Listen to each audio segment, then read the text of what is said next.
Wow, okay, this is gonna be so awkward. Howdy hikers, it's Claire Honeybee Damon. I am here on my first ever YouTube video, which is honestly very intimidating.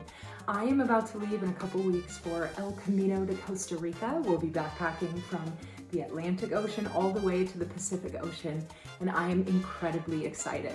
I first heard about this trail while backpacking the Pacific Crest Trail back in 2024.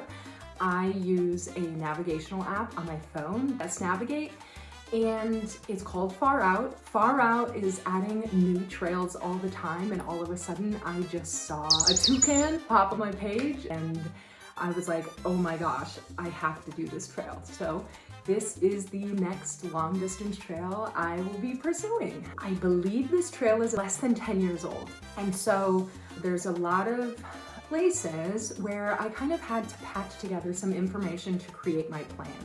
It seems like it's going to be very different than a traditional thru-hike. It's going to be much more of a cultural experience. As I put together my plan, I obviously went to a plethora of other places to gain different insights and intel and information and put it all together to create my plan. And because we're staying in homes every night, you need to do a lot of planning that's different than a traditional thru-hike. And a thru-hike, I really enjoy the flexibility, just hiking as much or as little as I would like on a given day. I like the spontaneity and the adventure. But this is a trail that was built to bring some more tourism to some more rural parts of the country that are through private land. Because it's private land, there's not a lot of places, if any, that you can set up a tent. I'm making this video because I think it would have been really helpful for me in my planning process to kind of know where to start. I hope you gain something from this. First thing, the FarOut app. I have used this app on my other thru-hikes. It's a great navigational tool when you don't have service, and so I highly recommend it. I also love this for planning purposes because I'm a very visual person, and it gives you both the elevation gain as well as mileage breakdown in different stages of the trail and different places to stay. In addition to that, hikers leave various comments that I find to be super helpful. For example, on the AT, if you come upon a water source that is dry, you usually know that before you're super dependent on that water source because you check your FarOut app and you see that somebody 2 days ago said, no water here. The same applies for your stays. When I see hikers leaving positive reviews or comments on various places to stay, I feel more inclined to book my accommodations for the evening in that place. I also ordered the guide. I'll add the link down there to the Amazon. It's an incredible physical guide for planning your trip. We used it throughout our planning process and it was super helpful. One of the suggestions out of the book is to schedule a call with David, and he is incredibly helpful and insightful, and he will go through a presentation with you explaining how to plan your hike. He gives you a plethora of resources and materials to rely on. He has a packing list, how-to guides on how to download maps to different devices, and he just is a wealth of knowledge. So we paid him a small fee to meet with him and gather as much information as we could. We already had our day-by-day itinerary and said, how does this look? And he gave us the thumbs up. Now, obviously, if you're doing it with a guide, you're going to pay this person. They're going to plan all of this. We wanted to do our own thing. That's where I believe David is an incredible resource to rely on to help you plan your day-to-day itinerary. He kind of has a guide as to how much money you should bring, both in US dollars and Costa Rican colones. He also gave us a very thorough spreadsheet. I decided to make the spreadsheet a little bit more digestible. I just wanted to kind of condense the information. So I made my own spreadsheet.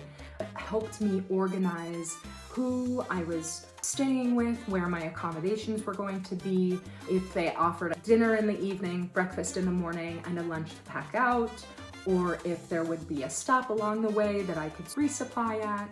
you're not carrying food for the extended trip, that instantly decreases our weight. Paris and I are definitely not on the ultralight side of backpacking, but we do want to be cognizant of not overpacking. So we're finding a healthy balance between what we're carrying and what could be provided on a day-to-day basis on this trail. Another thing, you're reaching out to each of these stays about 2 weeks in advance. These are people's homes, people's land. It's not like a traditional thru-hike where you can just show up and say, hey, can I sleep here for the night? You really need to book in advance. So it's suggested that you do so 2 weeks in advance. Check with your bank when you're trying to think about timeline and things. I needed a 2-week window to order my colones in advance. I did this from my bank. I found it easier because of the timing that our flight got in. It just would cause me more stress to do that once we got to Costa Rica. Another thing that I've kind of dabbled in that might be helpful information is the international plan.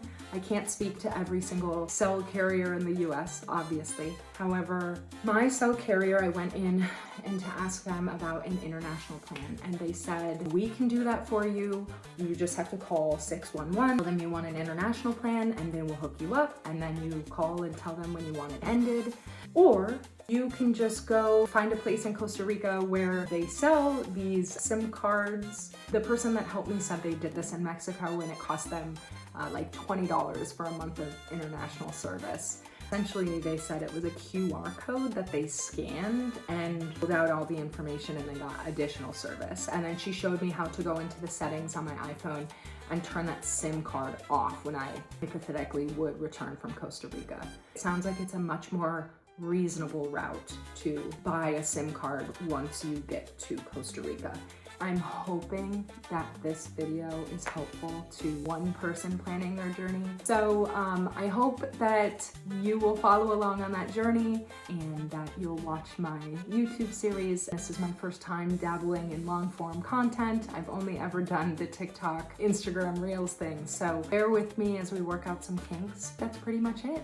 I think I gotta come up with like a sign off. And that's the buzz with Honeybee. Not that, I hate that.